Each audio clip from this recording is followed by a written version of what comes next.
సంవత్సరాల తరబడి ఎన్ని మందులు వాడినా మీ మోకాల నొప్పులు తగ్గట్లేదా? ప్రాణ పెయిన్ క్లినిక్ లో అత్యాధునిక చికిత్స.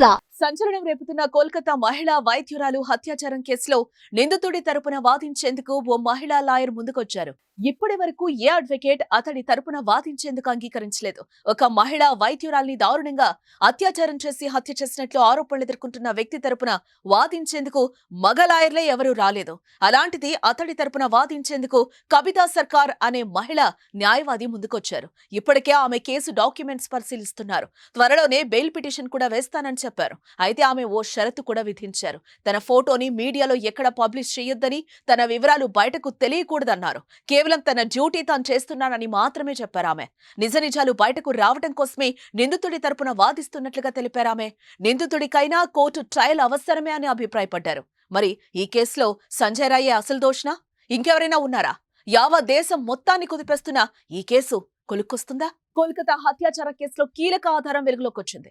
ఘటన జరిగి ఆర్జికర్ హాస్పిటల్లోని సెమినార్ రూమ్ లోకి నిందితుడు వెళ్తున్నట్లుగా అక్కడ సీసీ కెమెరాలో రికార్డ్ అయింది. అర్ధరాత్రి దాటాక సంజయ్ రాయ్ ఆ రూమ్ లోకి వెళ్లినట్టు ఈ ఫుటేజ్ ఆధారంగా తెలుస్తోంది. మెడలో బ్లూటూత్ డివైస్ కూడా కనిపించింది. ఇదే బ్లూటూత్ డివైస్ క్రైమ్ సీన్ వద్ద పోలీసులకు దొరికింది. దీని ఆధారంగానే సంజయ్ రాయ్ ను అరెస్టు చేశారు. అర్ధరాత్రి 1:03 హాస్పిటల్లోకి సంజయ్ రాయ్ వచ్చినట్లు అక్కడి సీసీ కెమెరాలో స్పష్టంగా రికార్డ్ అయింది. విచారణలో భాగంగా ఇదే ఫుటేజ్ ను నిందితుడికి చూపించారు పోలీసులు. ఆ తర్వాతే తానే ఈ నేరం చేసినట్టుగా అంగీకరించాడు. హాస్పిటల్ కి వచ్చే ముందు సంజయ్ రాయ్ రెడ్ లైట్ ఏరియాకి వెళ్లినట్లుగా విచారణలో వెల్లడైంది.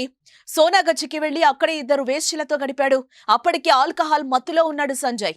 రెడ్ లైట్ ఏరియా నుంచి నేరుగా అర్ధరాత్రి హాస్పిటల్ కి వెళ్లాడు. జూనియర్ డాక్టర్ నిద్రిస్తున్న రూమ్ లోకి వెళ్లి అత్యాచారానికి పాల్పడినట్లుగా అభియోగం. నిందితుడిని ఉరి తీయాలంటూ పెద్ద ఎత్తున నిరసనలు వ్యక్తమవుతున్నాయి. మరి ఈ కేసులో ఇంకా అసలు నిజాలు అంటే తొక్కిపెట్టిన నిజాలున్నాయా? హాస్పిటల్ మాజీ ప్రిన్సిపల్ ను అనుమానించడానికి కారణమేంటి? ఘటన జరిగిన సమయంలో ఆసుపత్రిలోనే ఉన్న సహవైద్యులు నలుగురి ప్రమేయం ఏంటి? మొదలైన ఎన్నో అనుమానాలు ఈ కేసును వెంటాడుతూనే ఉన్నాయి. చూద్దాం మున్ముందు ఇంకేం కఠోర విషయాలు బయటకొస్తాయో.